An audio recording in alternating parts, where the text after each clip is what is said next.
Salut, je suis Clément de Safety First Formation, bienvenue dans ce nouvel épisode de Safety Talk, le micro-trottoir qui parle de santé et sécurité au travail. Aujourd'hui, on se retrouve quartier du Vieux-Lyon pour parler formation en entreprise. L'objectif est de savoir ce que les entreprises mettent en place pour protéger leurs salariés et si les salariés apprécient le contenu des formations proposées. Allez, suivez-moi.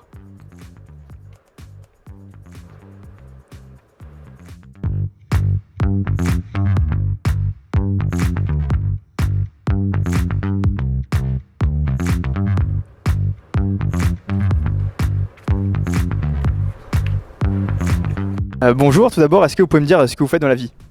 Je suis au chômage pour le moment.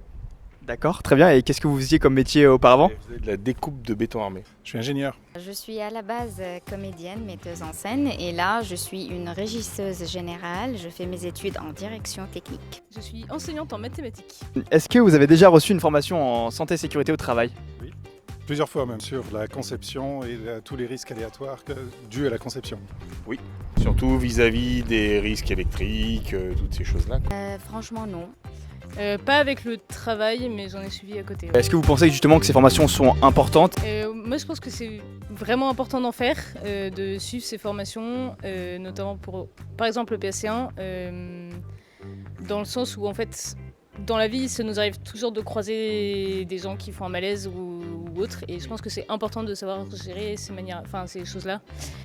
Tout ce qui est en rapport avec l'incendie et tout ça, ça c'est un part de mon job, de mon boulot en futur. Et je vais passer des formations sur ce sujet-là, mais c'est pas pour le moment. D'accord. C'est pas avant que je prends mon diplôme.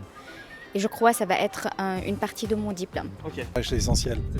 Oui, si on ne le fait pas, de toute façon, on a une politique, nous, c'est de dire que chacun rentre chez soi le soir, avec autant de bras, de jambes que l'on est allé. Voilà. Quels sont les avantages de ces formations selon vous quand vous les avez suivies ? Et qu'est-ce que ça vous a apporté à vous, même si vous aviez peut-être les connaissances déjà ? De meilleures connaissances. Puis le système, au niveau tout simplement légal, ce qu'on a le droit de faire, ce qu'on n'a pas le droit de faire, ce qu'on peut demander, réclamer sur un chantier, ce qu'on ne peut pas réclamer sur un chantier.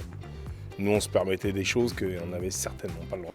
En tant qu'enseignant, on gère des élèves qui sont mineurs, du coup, donc on a la responsabilité de ces personnes-là.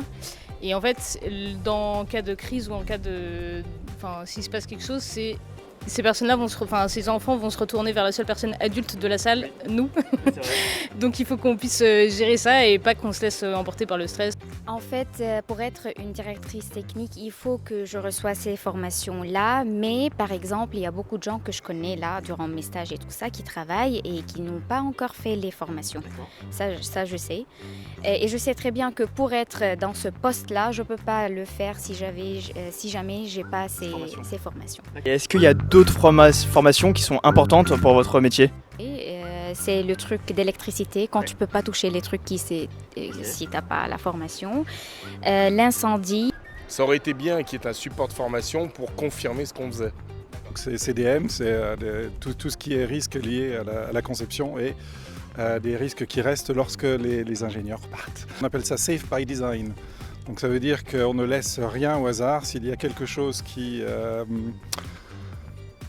est dangereux en soi, on l'élimine. Et si on ne peut pas l'éliminer, à ce moment-là, on le met dans une analyse de risque que l'on donne au client ou que l'on donne au maître d'œuvre pour le remettre au client. Et ça fait partie après des livrets pour la maintenance du bâtiment.